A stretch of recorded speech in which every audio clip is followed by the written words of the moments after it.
Aujourd'hui, l'affaire est surprenante et effrayante, concernant un médecin célèbre et renommé qui profitait de personnes désespérées, confiant leur vie à un homme qui semblait vouloir aider. Mais personne ne savait que derrière ses paroles et sa blouse blanche se cachait un assassin calculateur et froid. Qui aurait pu imaginer que Marcel Petiot, un médecin d'apparence respectable, était responsable de tant de morts? Et comment a-t-il réussi à tromper tant de personnes importantes et à rester impuni si longtemps? Plongeons-nous dans cette affaire et découvrons des choses jamais révélées. Si vous n'êtes pas encore abonné, faites-le maintenant. Laissez un like et activez la cloche. Et dites-nous dans les commentaires d'où vous nous regardez. Cela nous aide beaucoup. Cela nous aide beaucoup à savoir jusqu'où cette nouvelle parvient. Maintenant, respirez profondément et soyez attentifs, car cette affaire que vous allez entendre est choquante. Le médecin mystérieux.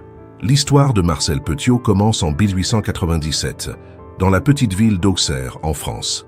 Dès son plus jeune âge, il se distinguait par son intelligence, mais aussi par des attitudes qui révélaient un comportement troublant. Encore adolescent, il fut renvoyé de l'école pour des problèmes disciplinaires et fut même accusé de vol. Malgré ses marques négatives, il réussit à intégrer la faculté de médecine à Paris après avoir brièvement servi pendant la Première Guerre mondiale, où il prétendit avoir subi des blessures et des traumatismes qui le conduisirent à des traitements dans des hôpitaux psychiatriques. Durant sa formation, Petiot montra une grande habileté dans ses études, mais fut toujours impliqué dans des situations controversées. Il se fit connaître pour son intérêt pour des traitements peu conventionnels et pour exiger des sommes élevées de ses patients en échange de prétendues méthodes miraculeuses. Dès le début de sa carrière, il fut accusé de fraude à l'assurance et même de vol d'objets appartenant à des patients. Pourtant, il parvint à s'établir comme médecin dans différentes localités, utilisant son bagou et une apparence de professionnel dévoué pour gagner la confiance. Dans les années 1930, il devint une figure connue à Villeneuve-sur-Yonne, où il exerça la médecine et fut même élu maire. Cependant, son administration fut marquée par des accusations de corruption et de détournement de fonds publics. Il fut suspendu de ses fonctions et fit face à des problèmes judiciaires, mais il trouvait toujours un moyen d'échapper à des condamnations sérieuses. Pour beaucoup, il n'était qu'un médecin excentrique. Pour d'autres, il était déjà clair qu'il y avait quelque chose de plus sombre derrière son sourire cordial. Avec l'arrivée de la Seconde Guerre mondiale et l'occupation allemande en France, Petiot trouva le scénario parfait pour étendre ses méthodes obscures. La peur, la persécution et l'incertitude ouvrirent la voie aux profiteurs, et le médecin sut exploiter cette réalité comme peu d'autres. Aux yeux de la société, il maintenait encore l'image d'un docteur fiable, mais derrière cette façade, il commençait à tisser un réseau mortel qui révélerait bientôt toute sa cruauté. Le réseau de fausses promesses. Pendant l'occupation nazie en France, des milliers de personnes vivaient dans une peur constante. Juifs, persécutés politiques, membres de la résistance et même des criminels de droit commun, cherchaient n'importe quelle chance de fuir le pays. C'est dans ce contexte de désespoir que Marcel Petiot trouva sa plus grande opportunité. Le médecin créa un réseau clandestin qui, selon lui, aiderait les gens à fuir la France pour l'Amérique du Sud. Il promettait de faux passeports, des contacts sûrs et une route de fuite garantie. Les intéressés devaient payer des sommes élevées en argent, bijoux ou biens de valeur. Pour beaucoup, c'était le dernier espoir de survie. Petiot se présentait comme un sauveur, quelqu'un prêt à affronter les dangers du régime pour protéger des innocents. Sa clinique à Paris, située rue Le Sueur, devint le point de rencontre pour ces désespérés. Cependant, ce réseau était une imposture cruelle. Au lieu de conduire les victimes vers la liberté, Petiot les convainquait de lui faire entièrement confiance. Il disait qu'ils devaient se faire vacciner contre des maladies tropicales avant le voyage et les emmener dans un lieu isolé de sa propriété. Là, au lieu d'un traitement, il préparait des pièges mortels. Beaucoup crurent jusqu'au dernier instant qu'ils étaient en route vers un avenir sûr, sans imaginer qu'ils entraient dans un piège sans retour. Les biens confisqués aux victimes étaient soigneusement gardés. Argent, bijoux, vêtements et même des documents étaient stockés pour soutenir le style de vie luxueux du médecin. Pendant ce temps, les voisins et les connaissances ne voyaient qu'un professionnel dévoué, un homme de confiance qui semblait au-dessus de tout soupçon. La stratégie fonctionna pendant des années parce que la peur et le chaos de la guerre masquaient les disparitions. Les familles posaient rarement des questions, croyant que leurs proches avaient réellement quitté le pays. Ainsi, Petiot continuait d'attirer de nouvelles victimes, perfectionnant son réseau de fausses promesses et se présentant comme un héros à une époque où personne n'osait se méfier. La maison de la rue Le Sueur. Au cœur de Paris, Dans l'élégante rue Le Sueur se trouvait la résidence qui allait devenir le théâtre de l'une des plus grandes horreurs de la France occupée. La maison de Marcel Petiot semblait ordinaire aux yeux de ceux qui passaient dans la rue, une propriété discrète dans un quartier respectable. Mais derrière les portes closes, un secret terrifiant se cachait. C'est là que le médecin recevait ceux qui croyaient être sur le point de commencer une nouvelle vie hors de France, alors qu'en réalité, ils marchaient vers leur fin. Petiot avait une capacité inhabituelle à convaincre ses victimes. Il parlait calmement, transmettait la confiance et se présentait comme un allié contre l'oppression. Les gens lui remettaient leurs biens sans hésiter, croyant qu'il servirait de paiement pour les services de fuite. Souvent, des familles entières étaient prises en charge, chacune portant l'espoir de trouver la sécurité loin de la portée nazie. Le médecin, cependant, avait déjà un destin tout tracé pour tous. À l'intérieur de la maison, il avait monté une véritable scène de terreur. En recevant ceux qui cherchèrent de l'aide, il disait qu'il était nécessaire de les vacciner contre des maladies tropicales avant le voyage. Cet argument servait de prétexte pour les conduire dans des pièces isolées et ensuite les éliminer de manière préméditée. Les corps étaient ensuite dissimulés dans la cave ou incinérés dans des fours improvisés. L'odeur et la fumée qui s'échappèrent de la cheminée commencèrent à éveiller des soupçons parmi les voisins, mais en pleine guerre, presque personne n'osait questionner directement. L'accumulation d'objets attira également l'attention. Vêtements, valises, documents et bijoux appartenant aux victimes étaient éparpillés ou rangés dans la maison. Pour Petiot, rien ne devait être gaspillé. Il transformait la tragédie en source de profit, finançant sa vie confortable au milieu du chaos de la guerre. Chaque disparition était masquée par le récit de la fuite. Les familles croyaient que leurs proches étaient partis pour l'Amérique du Sud et, sans moyen de communication, n'avaient aucun moyen de vérifier le mensonge. Avec le temps, les rumeurs commencèrent à grandir. La fumée constante, les mouvements étranges et les disparitions de personnes connues attirèrent l'attention non seulement des voisins, mais aussi des autorités. Certains pensèrent que Petiot opérait en fait un réseau clandestin de fuite et qu'il n'éliminait que des ennemis du régime nazi. D'autres se doutaient qu'il y avait quelque chose de beaucoup plus sombre en cours. Le paradoxe entourant son image grandissait. Pour certains, il était un héros caché qui aidait les persécutés politiques et les juifs à s'échapper. Pour d'autres, un profiteur qui accumulait des richesses en exploitant la souffrance humaine. Cette dualité prolongea son déguisement et rendit difficile toute enquête directe. Néanmoins, la maison de la rue Le Sueur commençait à être observée de près, et les secrets gardés à l'intérieur ne resteraient pas cachés pour toujours. La découverte des secrets. Début 1944, les secrets de la maison de la rue Le Sueur commencèrent à être révélés de manière incontournable. Le quartier était déjà habitué au comportement particulier du docteur Petiot, mais la fumée dense et l'odeur étrange qui s'échappait fréquemment de sa propriété éveillèrent l'attention des voisins et des autorités. Le moment décisif eut lieu en mars de cette année-là, lorsque des policiers furent appelés sur les lieux après des plaintes concernant une fumée excessive sortant de la cheminée. En entrant dans la résidence, les enquêteurs furent confrontés à un spectacle qui allait bientôt devenir l'un des épisodes les plus choquants de l'histoire criminelle française. Dans la cave et dans d'autres pièces de la maison se trouvaient des restes humains éparpillés, certains brûlés, d'autres en état de décomposition. Ce qui semblait jusqu'alors n'être qu'une rumeur de voisinage se confirmait. La maison était le théâtre de crimes en série. La police compta des dizaines de fragments appartenant à différentes personnes, révélant une échelle de crime bien plus grande que tout soupçon initial. L'atmosphère était imprégnée d'une odeur insupportable, reflet des tentatives de Petiot d'incinérer les corps pour dissimuler les preuves. L'enquête initiale trouva également des valises, des vêtements, des bijoux et des documents de personnes qui avaient mystérieusement disparu au cours des mois précédents. Chaque objet était un indice que, derrière la façade de médecin généreux, se cachait un manipulateur froid qui profitait du désespoir de ses patients. La révélation secoua Paris.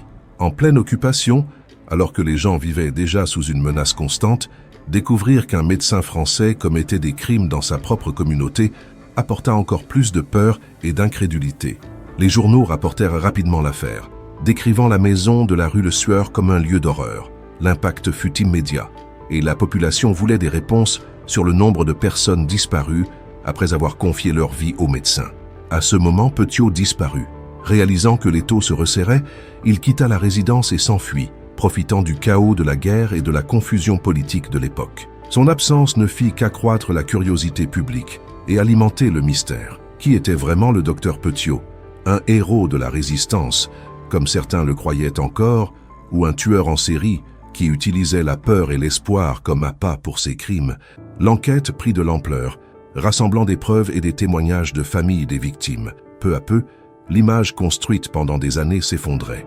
Il devenait clair que Petiot n'avait jamais dirigé un réseau de fuite légitime, mais plutôt un stratagème pour attirer, voler et éliminer ceux qui croyaient en sa promesse. La découverte des secrets de la rue Le Sueur n'était que le début d'un long processus qui culminerait avec sa capture et son jugement, révélant en détail l'étendue de ses crimes. La fuite et la capture. Après la découverte macabre dans la maison de la rue Le Sueur, en mars 1944, Marcel Petiot disparut de la scène. La police française mobilisa des ressources pour le retrouver, mais le contexte de la Seconde Guerre mondiale rendait la recherche extrêmement compliquée. La France était sous occupation nazie et les autorités locales étaient partagées entre la collaboration avec les Allemands et le maintien de l'ordre intérieur. Dans cet environnement de confusion, Petiot sut utiliser son habileté de manipulation pour s'échapper. Pendant des mois, il réussit à se cacher en adoptant différentes identités.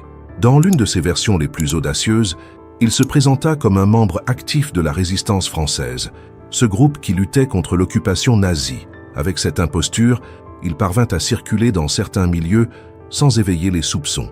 Pour beaucoup, il était un héros qui risquait sa vie contre les envahisseurs, alors qu'en réalité, il fuyait la justice ordinaire. Pendant ce temps, la presse continuait de suivre l'affaire. L'histoire de la maison, transformée en scène de crime en série, choquait la population.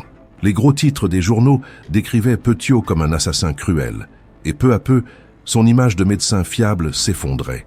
Les autorités rassemblaient davantage de preuves contre lui. Les documents, bijoux et valises trouvés dans sa résidence liaient directement le docteur à la disparition de dizaines de personnes. On estimait qu'au moins 27 victimes étaient passées entre ses mains, bien que beaucoup pensèrent que le nombre était encore plus élevé. Dans sa fuite, Petiot ne se contenta pas de se cacher.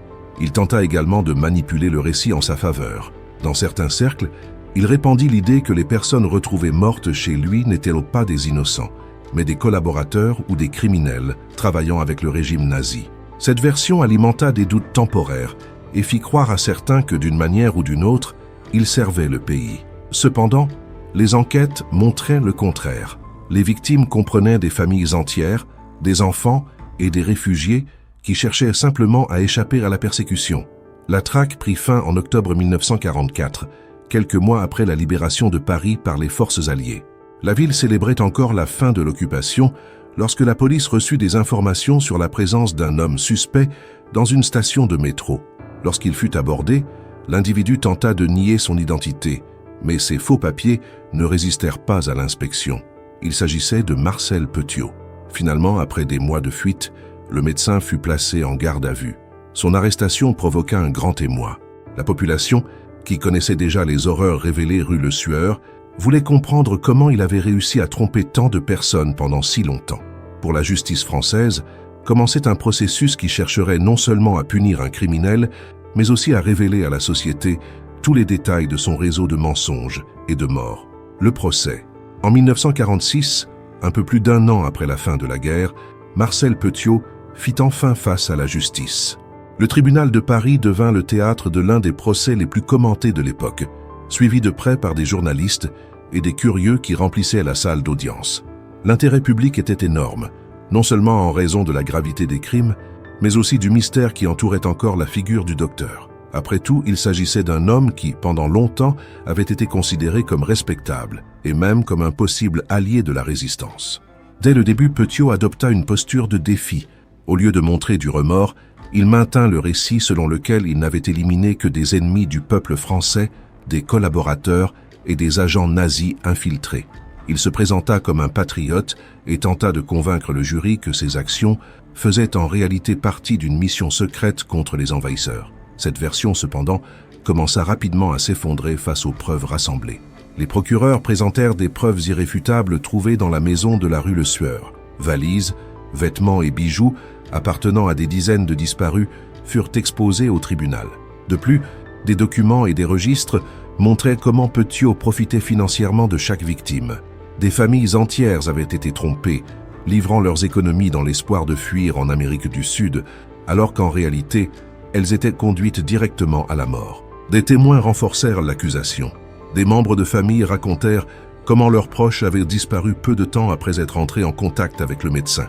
Les policiers qui avaient enquêté sur l'affaire décrivirent la scène trouvée dans la cave de la maison, un environnement marqué par des restes humains et des tentatives désespérées de dissimulation.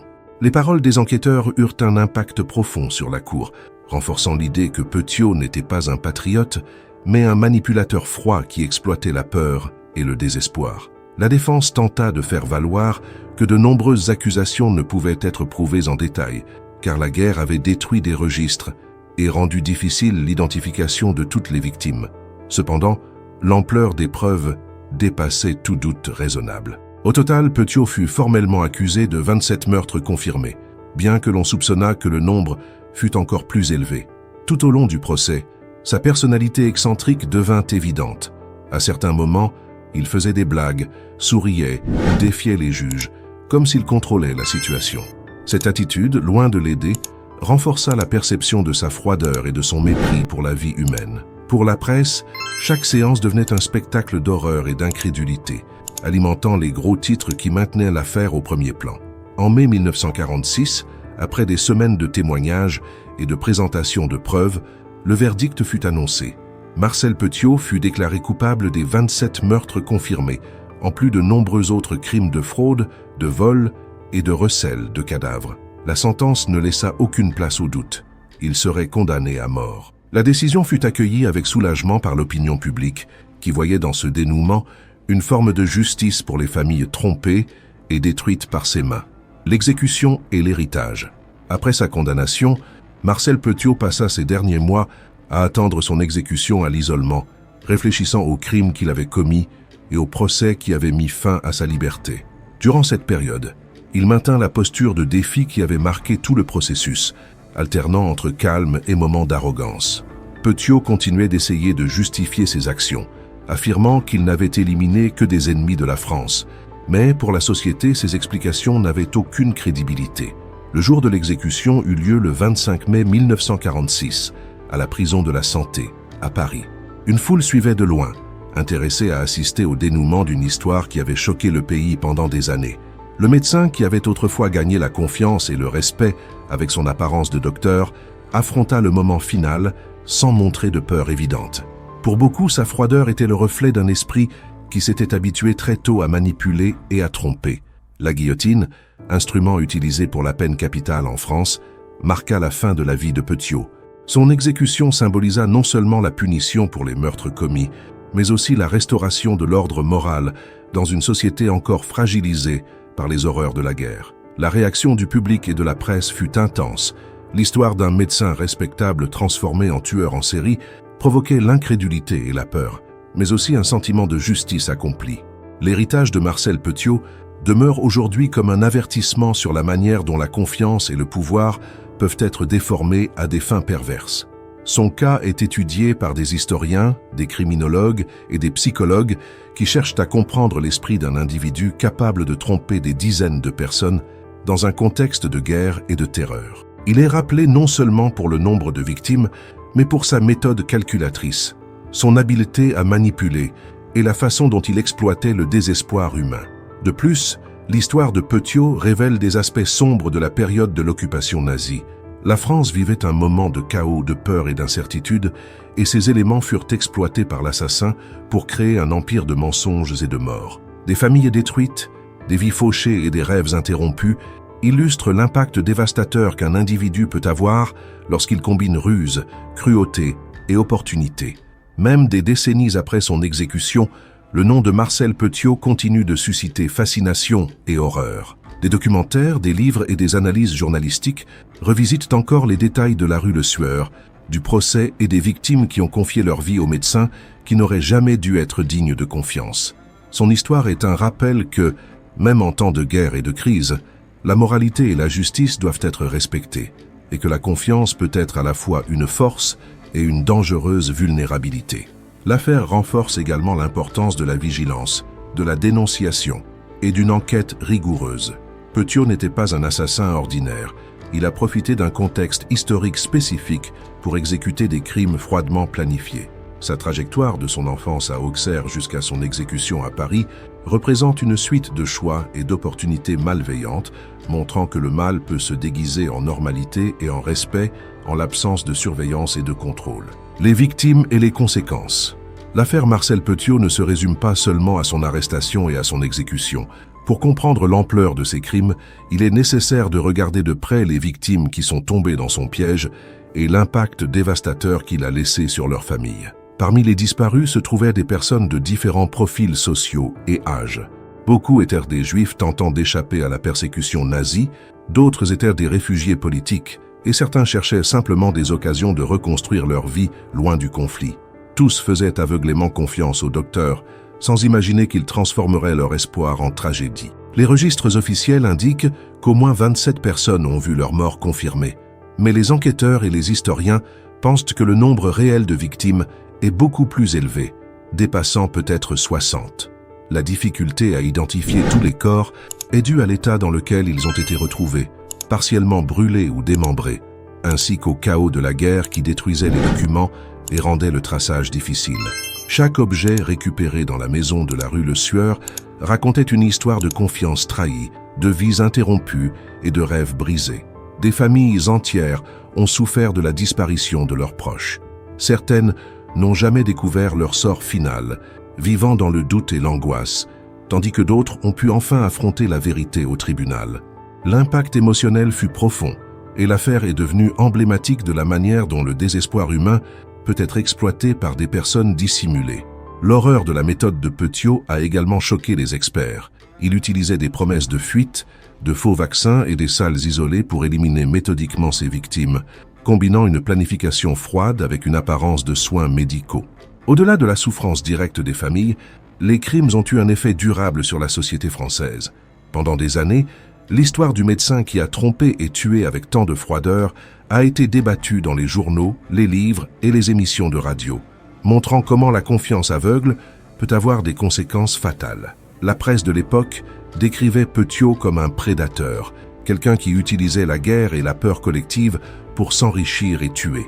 L'affaire a également ouvert des discussions sur la responsabilité, la vigilance et l'importance des mécanismes de protection pour les personnes en situation de vulnérabilité.